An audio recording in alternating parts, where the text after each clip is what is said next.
Anytime you step up in the world with your ideas and requests, you open yourself up to rejection, to opposition, or to criticism, right? It's often at the core of why many people don't take risks that might bring them more business or ultimately more life fulfillment. You see, most people experience the fear of rejection at some point in their life, and some people have professions where they deal with rejection a lot, like sales or acting.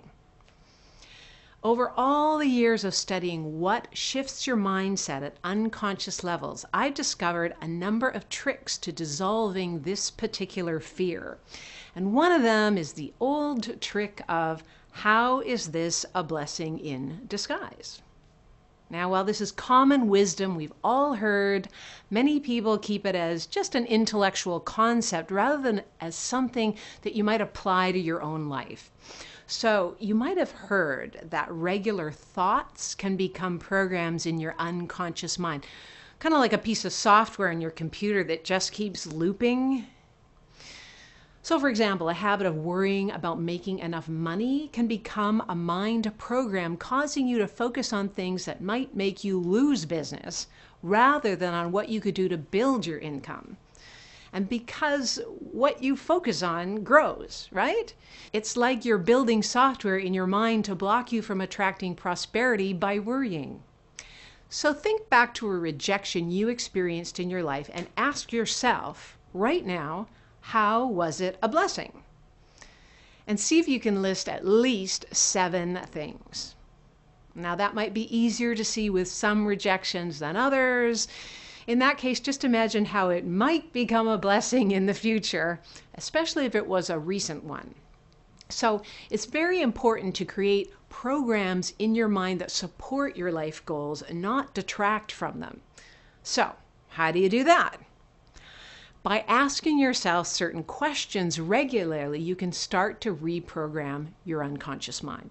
So for example, in my mid-20s, I auditioned with 200 other people for 20 coveted spots in a prestigious acting school, and I was accepted.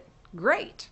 However, I knew that only about 2 out of the 20 people ended up completing the whole program.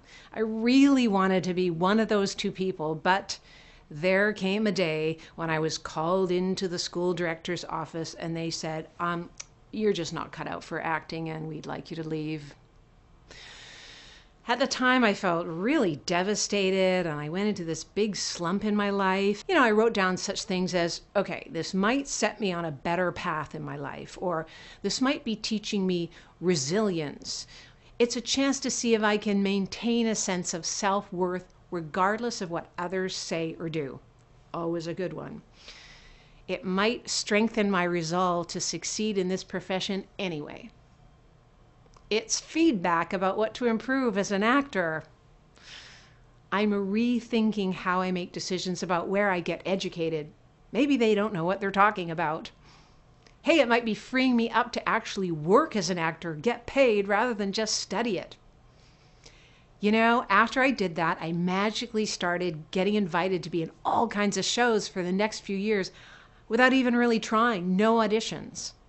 At a certain point, though, I realized that the lifestyle of an actor, it wasn't my true life path. I really wanted to be an educator, helping people free themselves of creative blocks so they could speak to groups, lead people through transitions, and make a difference for others. And all that theater training totally served me in this new profession.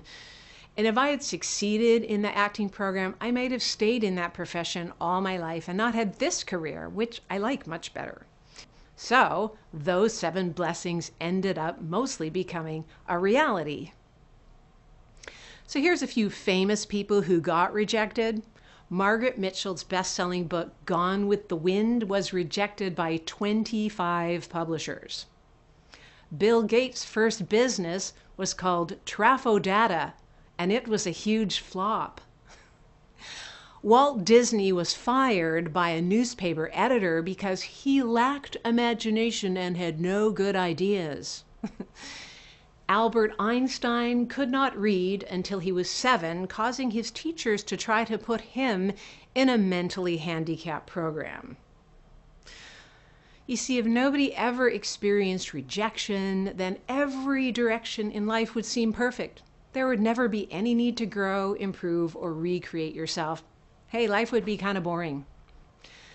So if you do the 7 blessings exercise on a regular basis, every time you get rejected, you'll start to create this new program in your mind, and you'll notice that the fear of rejection just doesn't hold you back anymore, and you start taking those risks that bring you more fulfillment, prosperity, and the success that you're looking for in life. I'm Carla Rieger. Thanks for listening.